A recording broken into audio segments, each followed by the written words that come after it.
এবং উনি 15 বছর থেকে ওই ফ্ল্যাটে আছে। তো এই ধরনের অপপ্রচার, মিথ্যা সংবাদ যারা মিডিয়াতে সরবরাহ করেছে, আমরা তাদের বিচার চাই।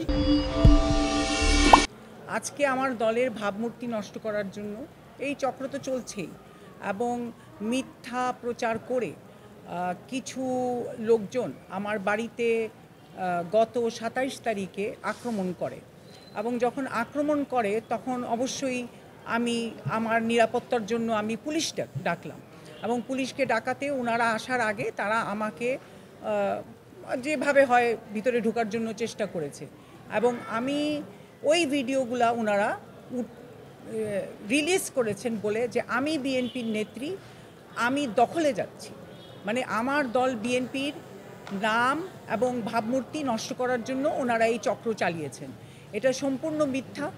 গত 10 বছর ধরে আমার কিছু মামলা চলছে আমার কোম্পানি ম্যাটার্সে, এবং এই কোম্পানি ম্যাটার্সের মামলায় ওনারা আমাকে অনেক হ্যাস্তন্যস্ত করেছেন বিগত 10 বছরে, এবং শুধু হ্যাস্তন্যস্ত না, আমার এই বাড়িতে অনেকবার অ্যাটাক হয়েছে, এবং আমির হোসেন আমু ডাইরেক্টলি এই জিনিসগুলাতে সহায়তা করেছিলেন, এবং এখনও আমি মনে করি উনার যে কিছু লোকজন ঘুরে বেড়াচ্ছে, এবং তারা কিছুদিন আগে উনার মুক্তির দাবিতেও এই ঢাকা শহরে মিছিল করেছিল, তারা এখনও ফ্রিতে ঘুরে বেড়াচ্ছে আওয়ামী লীগের লোকজন, তারা আমাদেরকে এখনও হয়রানি করছে, এবং কিছু চক্র মিলে আমাদের দলকে, আমাদের দলের ভাবমূর্তিকে নষ্ট করার জন্য লেগে আছে, উঠে পড়ে লেগেছে।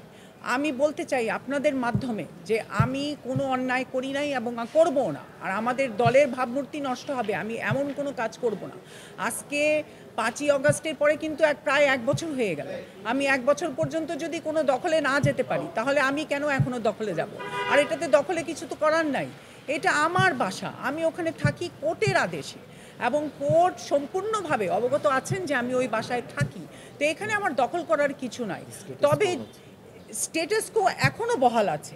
তো আমার এখানে দখল করার এবং আমার দলের ভাবমূর্তিকে নষ্ট করার আমি মনে করি এটা একটা চক্র, এবং সম্পূর্ণভাবে মিথ্যা এবং বানোয়াট।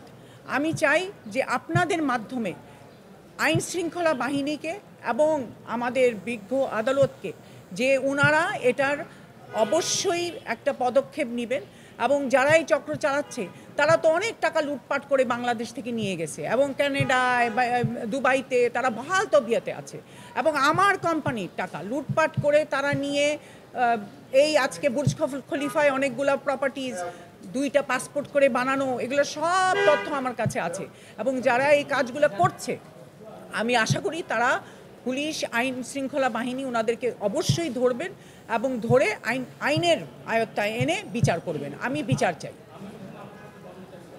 আমির হোসেন আমু, আমি অ্যাকচুয়ালি 2018-তে যে ইলেকশন করেছি ওইটা হলো আমির হোসেন আমুর কনস্টিটিউয়েন্সি, আমি ওনার প্রতিদ্বন্দ্বিতে ওইখানে ইলেকশন করেছি, এবং শুধু তা না, ইলেকশন করিনি, ওখানে তো অনেক মারধর হয়েছে ওই ইলেকশনের সময়।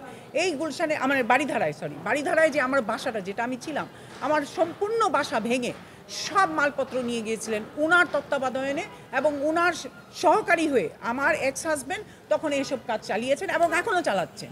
এই যে গত 27 তারিখে যে অ্যাটাক হয়েছে, এখানে আপনি চিন্তা করে দেখেন 1 ঘন্টার ভিতরে আওয়ামী লীগের একটা ছেলে আমাদের জেলা ঝালকাঠিতে ওইখানে তারা একটা নিউজ করেছে, এই মিথ্যা নিউজ। তো আজকেও যদি আওয়ামী লীগের লোকজন এতভাবে প্রচারণায় চালিয়ে যায় এবং আমাদের বিরুদ্ধে কাজ করে, তাহলে আমরা কোন জগতে বাস করছি? আমি এটার বিচার চাই। মূলত উনি বিগত কয়েক বছর যাবৎ ওনার পার্সোনাল প্রপার্টি বিভিন্ন বিগত আমলে বিভিন্ন সরকারি হস্তক্ষেপে 2015 সাল থেকে ওনার বিভিন্ন প্রভাব বিস্তার করে ওনার সম্পত্তি দখলের পায়তারা চলছিল। সেগুলো নিয়ে কোর্টে বিভিন্ন সময়ে মামলা দায়ের হয়েছে এবং সেগুলো চলমান। এর মধ্যে উনি যখন কোর্টের আদেশ মূলে ওনার অ্যাপার্টমেন্টে উঠলো, সেটাকে নিয়ে একটা মিথ্যা অপপ্রচার চলছিল। তো আমরা মনে করি যে উনি একজন দেশের দায়িত্বশীল নাগরিক, উনি একজন রাজনীতিবিদ, একজন ব্যবসায়ী, 15 বছর থেকে ওই ফ্ল্যাটেই আছে, এবং উনি 15 বছর থেকে ওই ফ্ল্যাটে আছে। তো এই ধরনের অপপ্রচার, মিথ্যা সংবাদ যারা মিডিয়াতে সরবরাহ করেছে, আমরা তাদের বিচার চাই, এবং আমরা সচেতন নাগরিক হিসাবে সেই প্রতিবাদটুকু আজকে করতে এসেছি।